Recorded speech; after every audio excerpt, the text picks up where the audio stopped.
Assalamualaikum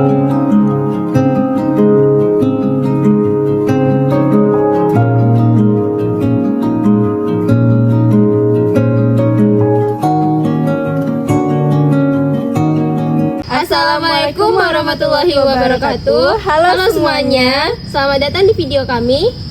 Di sini kami akan membahas tentang meningkatkan kualitas komunikasi dalam keluarga, strategi efektif untuk memperkuat hubungan.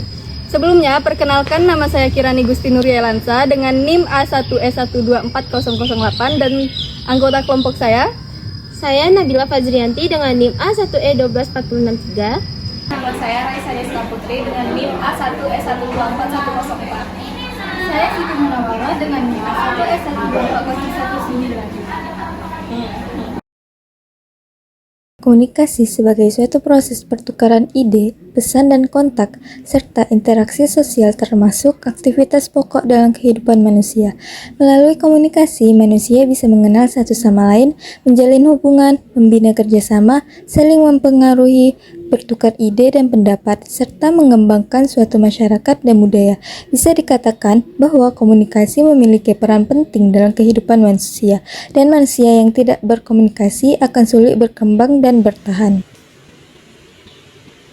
Dalam konteks keluarga, komunikasi mencakup pertukaran informasi dan perasaan antara anggota keluarga yang mencerminkan dinamika hubungan internal dan struktur keluarga. Komunikasi keluarga melibatkan berbagai jenis interaksi, mulai dari diskusi sehari-hari hingga pembicaraan mendalam tentang nilai-nilai, harapan, dan perasaan. Ini termasuk komunikasi antara pasangan, antara orang tua dan anak, serta antara saudara. Setiap bentuk komunikasi ini berperan dalam membentuk pola hubungan, mendukung fungsi keluarga, dan mempengaruhi kesejahteraan emosional setiap anggota keluarga. Menurut Ray Sedgwick, komunikasi keluarga adalah suatu pengorganisasian yang menggunakan kata-kata, sikap tubuh, intonasi suara, tindakan untuk menciptakan harapan, ungkapan perasaan, serta saling membagi pengertian. Jika dilihat dari pengertian ini bahwa kata-kata, sikap tubuh, intonasi suara, dan tindakan mengandung maksud dan pengertian. Sedangkan tujuan pokok dari komunikasi ini adalah memprakarsai dan memelihara interaksi antara satu anggota dengan anggota lainnya, sehingga tercipta komunikasi yang efektif di dalam keluarga tersebut. Komunikasi dalam keluarga dapat diartikan sebagai kesiapan membicarakan dengan terbuka setiap hal, dalam keluarga yang menyenangkan maupun yang tidak menyenangkan.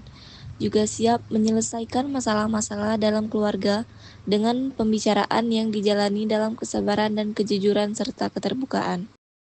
Komunikasi yang sehat dalam keluarga sangat penting untuk memperkuat hubungan, mencegah dan menyelesaikan konflik, mendukung perkembangan emosional dan psikologis, memfasilitasi pendidikan dan bimbingan, membangun serta kepercayaan dan kejujuran.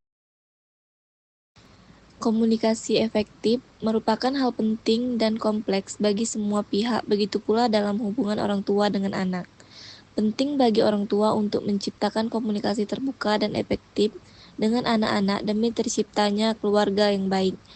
Banyak manfaat yang dapat diperoleh dengan adanya efektif antara orang tua dan anak. Antara lain, anak dapat belajar bagaimana cara berkomunikasi efektif karena melihat orang tua mereka melakukan dengan komunikasi efektif. Anak pun merasa didengarkan dan dipahami, sehingga dapat menumbuhkan penilaian positif dan penghargaan terhadap anak itu sendiri. Hal ini juga tentunya dapat menumbuhkan kepercayaan dalam diri anak. Komunikasi efektif adalah komunikasi yang mampu menghasilkan perubahan sikap pada orang yang terlibat komunikasi dalam komunikasi tersebut. Komunikasi efektif memberikan kemudahan dalam memahami pesan yang disampaikan antara pemberi dan penerima pesan. Komunikasi efektif terjadi apabila suatu pesan yang diberitahukan komunikator dapat diterima dengan baik atau sama oleh komunikan, sehingga tidak terjadi salah persepsi. Namun, sebaliknya, jika komunikasi yang tidak efektif akan menciptakan perasaan tidak berharga atau tidak penting dan tidak dipahami. Anak pun dapat melihat orang tua mereka sebagai sosok yang tidak dapat dipercaya. Komunikasi dapat dikatakan efektif apabila memenuhi ketiga kategori ini. Yang pertama, pesan dapat diterima dan dimengerti serta dipahami sebagaimana yang dimaksud oleh pengirim. Dalam keluarga, tentunya komunikasi yang jelas dan penuh empati memungkinkan pesan diterima dan dipahami sesuai maksud pengirim, sehingga dapat menghindari terjadinya kesalahpahaman.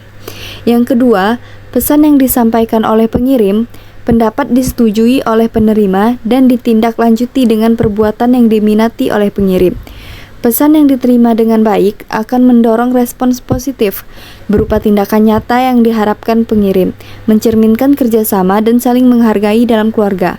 Dan yang ketiga, tidak ada hambatan yang berarti untuk melakukan apa yang seharusnya dilakukan untuk menindaklanjuti pesan yang dikirim.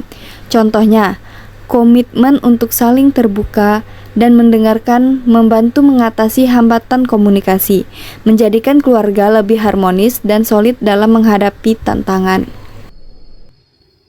Dalam keluarga yang sesungguhnya, komunikasi merupakan sesuatu yang harus dibina, sehingga anggota keluarga merasakan ikatan yang dalam, serta saling membutuhkan, menurut Kurniadi.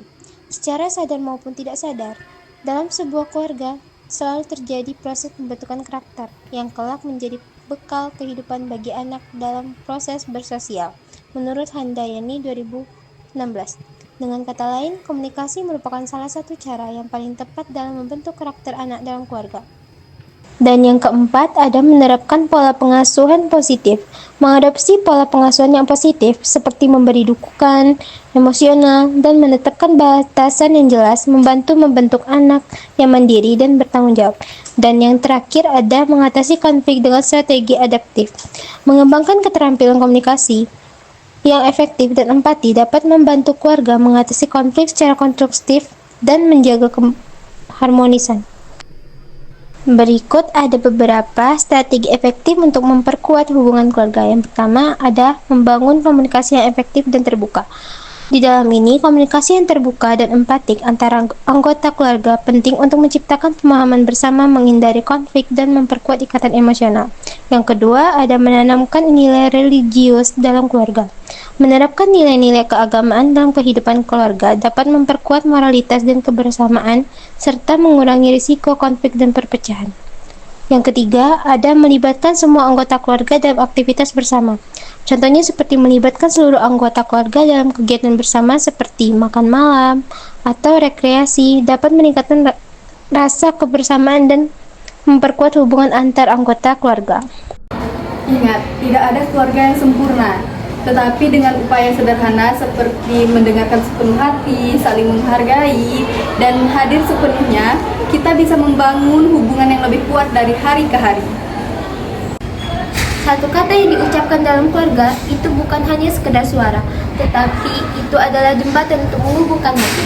Komunikasi yang hangat, penuh empati dan terbuka mampu mengubah rumah menjadi tempat ternyaman untuk pulang. Kembali pulang.